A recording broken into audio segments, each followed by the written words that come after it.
Sampai kapan kamu akan berbuat seperti itu terus? Apa kamu tidak yakin bahwasanya adab Allah begitu keras? Allah Subhanahu wa Ta'ala mampu mengadab kamu sekonyong-konyong.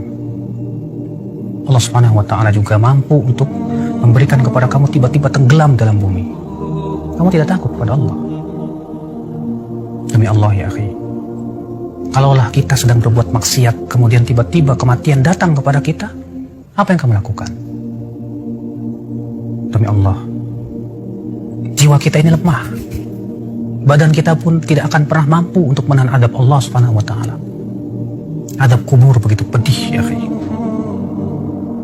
Coba dengarkan Rasulullah SAW bersabda, "Ma ra'aitu manzaran qat." Aku tidak pernah melihat pemandangan afdha yang lebih mengerikan min adabil qabr, dari adab kubur. Kamu tidak takut dengan adab kubur? Akhi, sesungguhnya adab kubur itu dan kuburan itu adalah merupakan penentu kehidupan kita. Kamu kira setelah kamu mati, lalu kamu dikuburkan di kuburan, kamu akan tenang hidup begitu? Kamu kira setelah kamu meninggal dunia, itu peristirahatan kamu yang terakhir? Kamu tidak akan ditanya oleh malaikat Munkar dan Nakir?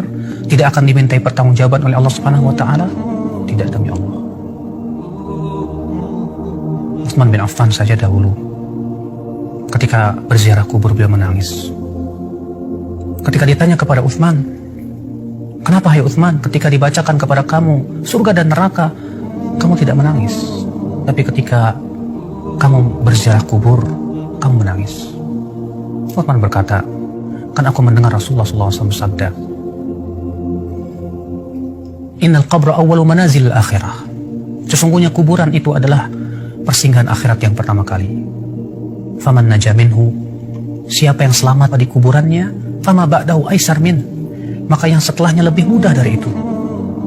Faman lam yanju minhu, tapi siapa yang tidak selamat di kuburnya, maka yang setelahnya lebih sulit dari itu. Jangan kamu anggap remeh adab kubur.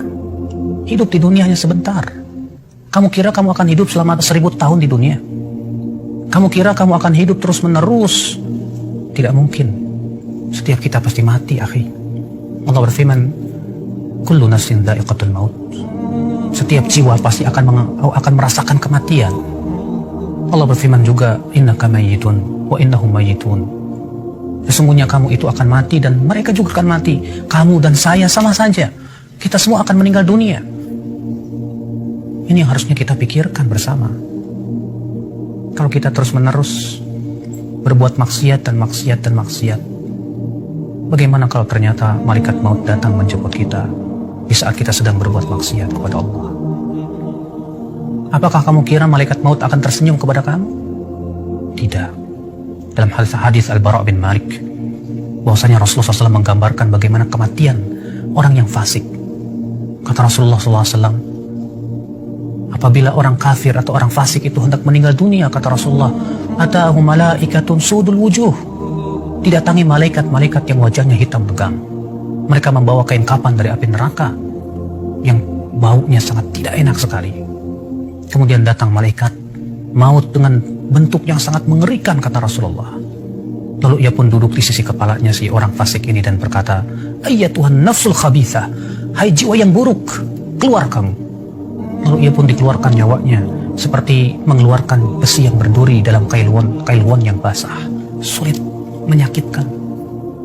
Kamu siap menghadapi kematian yang menyakitkan seperti itu?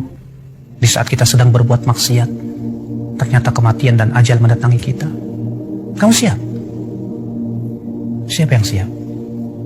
Kita ya semua ingin meninggal dalam keadaan husnul khatimah. Kehidupan dunia bukanlah tempat bersenda gurau, tapi kita hidup di dunia untuk bercocok tanam, yang kelak buahnya akan kita akan tuai nanti dalam kehidupan akhirat.